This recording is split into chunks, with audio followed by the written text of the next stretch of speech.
Okay, so we're back working on this '09 Malibu Hybrid. It has the battery alternator starter system in it. That's got that gigantic alternator slash starter assembly. And it basically allows for stop-start functionality and mild acceleration assist. It's a 36 volt system with a 36 volt battery pack, and this is the battery energy control module here. I was curious today and I asked them the price on that alternator. It's only available from GM and it's $2,100 retail. That's Canadian dollars, so that's still a lot of money. So we're going to try change out that transmission control module.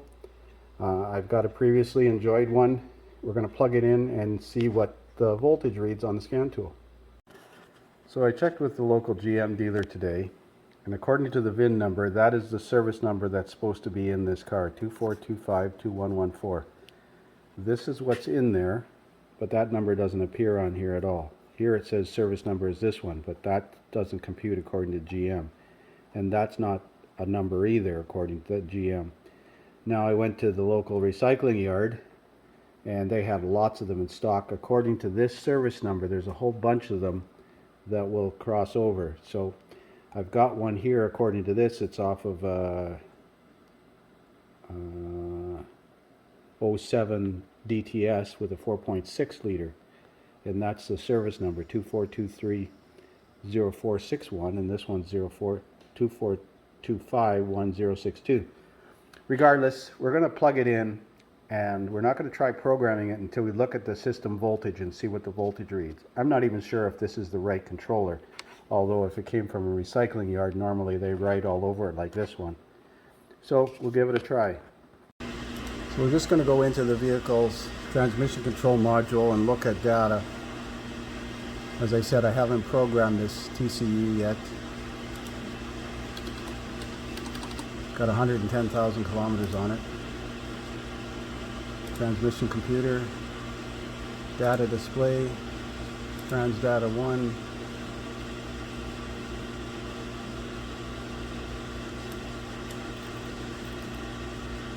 Well, ignition voltage 0 volts. So I was looking at the wiring schematics, and it showed, depending on the RPO code, a different input wire to that computer. Let's have a quick look at that again. So here's another look at the factory schematic, and the pin that I tested into the transmission control module is pin 31, which is for an ME7, which is the battery electric vehicle, but it shows a pin 13 for MH2, MH8, which is a different transcode. So I'm wondering if somebody's put a used transmission control module in here and it's the wrong one for the vehicle. So I'm going to try flash programming the original one with the proper programming. I don't have any way of actually seeing what programming is in this thing. Functional tests. See, it doesn't give me the RPO, or not RPO, because CVNs. Data display, it's not in there.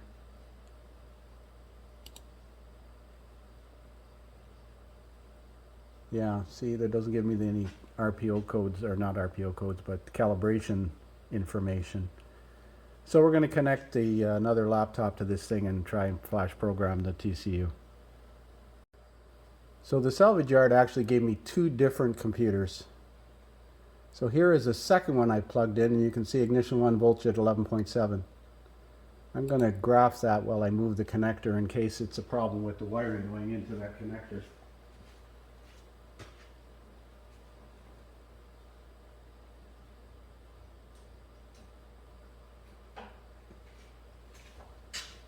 Well, look at that. Would you imagine that?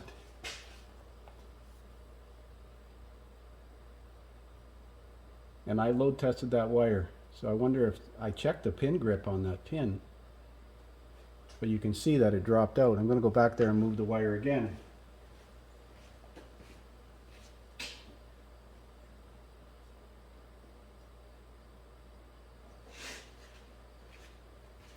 That time it didn't change.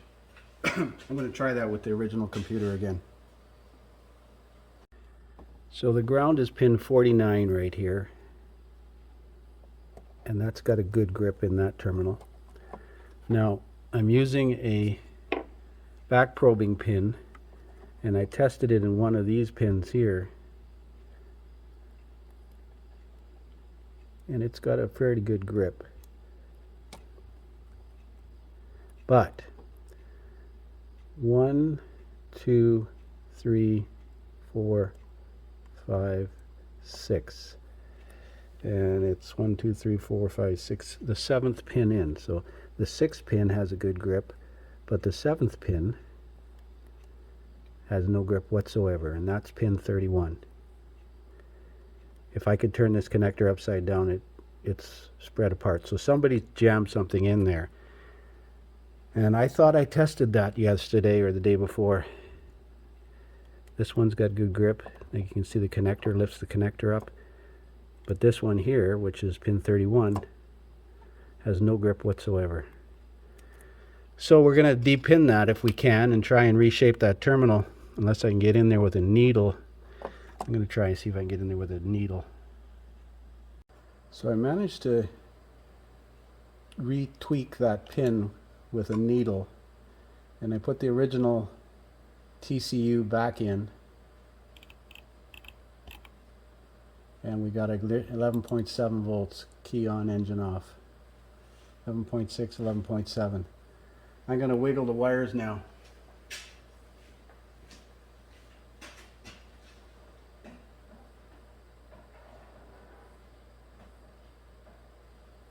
Wiggling the wires, actually clipping the computer back into place.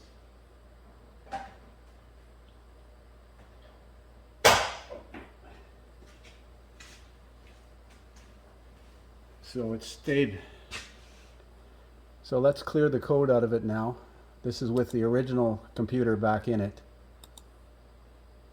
Codes menu, display codes, DTCs. No codes present because I had it unplugged. Well, let's take it for a road test and see if it shifts. So I've got the computer reinstalled. Just going to check it one more time. 14.6. I like it. Let's do a network code clear. Key on, engine off. I'm going to do it running. Should clear with it running.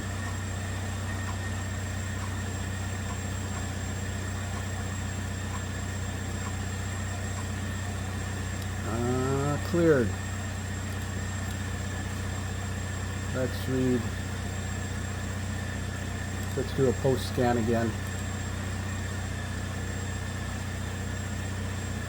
Engine, transmission, ABS, airbag, body, instrument panel, keyless entry, radio, theft deterrent, vehicle communication interface, and that's it. Clean bill of health. Let's take it for a road test and see if it shifts.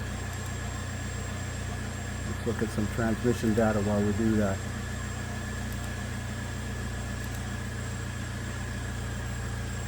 Go for a road test. Well, guess what? The transmission seems to shift perfectly fine. It's in eco mode now. I'd say the charge indicator is showing that it's recharging the battery, but when I get on the throttle slightly, it'll show an assist. The meter goes above the 0 line to indicate that it's assisting acceleration or propulsion. The transmission seems to be working fine. It's in third gear right now, and I'm doing 60k. There you go. See, we're going to a power assist now. Let's see if it'll go into idle stop. I'm sure it would have been disabled because of all the transmission related fault codes. There's I got no AC on, so it should theoretically go into idle stop.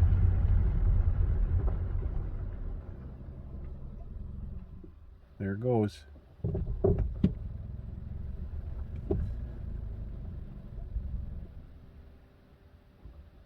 So it's in auto stop, and I take my foot off the brake pedal, and it instantly starts up again using the alternator. And it's giving a mild assist. Well, go back to the basics. The dealership in the BC condemned that transmission control module, and I was about to do the same thing. I must have missed that pin when I was checking pin grip. So note to self, check them all in case you missed the important one, because that appears to be all that was wrong with it, was voltage input to the transmission control module on pin 31.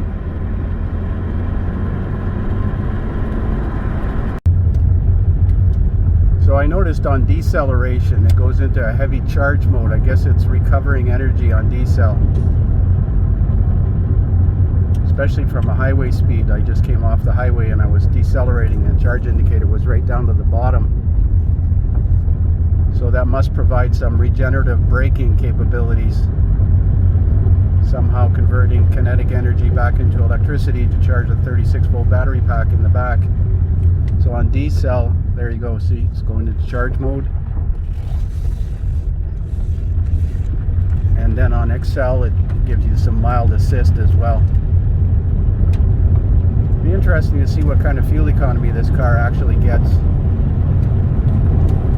110,000 kilometers. I'm not sure I want the car personally, because if you ever have to change any of those electronic components such as the battery energy control module or the alternator, I imagine you better have deep pockets. As I said, the alternator is $2,100 retail. So on decel, you don't feel the regeneration like you do in my Lightning, that's for sure, but definitely slowing the vehicle down.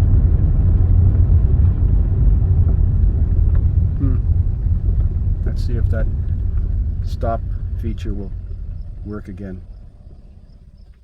Yep. So it's not running. You can see it's in auto stop.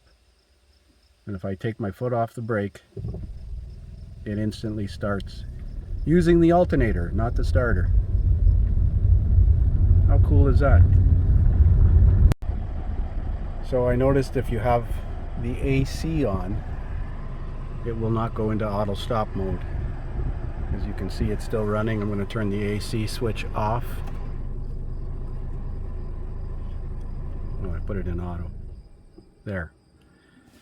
So now it's making the owner decide whether he wants air conditioning or economy. Save the environment. Turn the AC on, and the internal combustion engine starts. Oh well, that's it for now. No codes. Imagine that.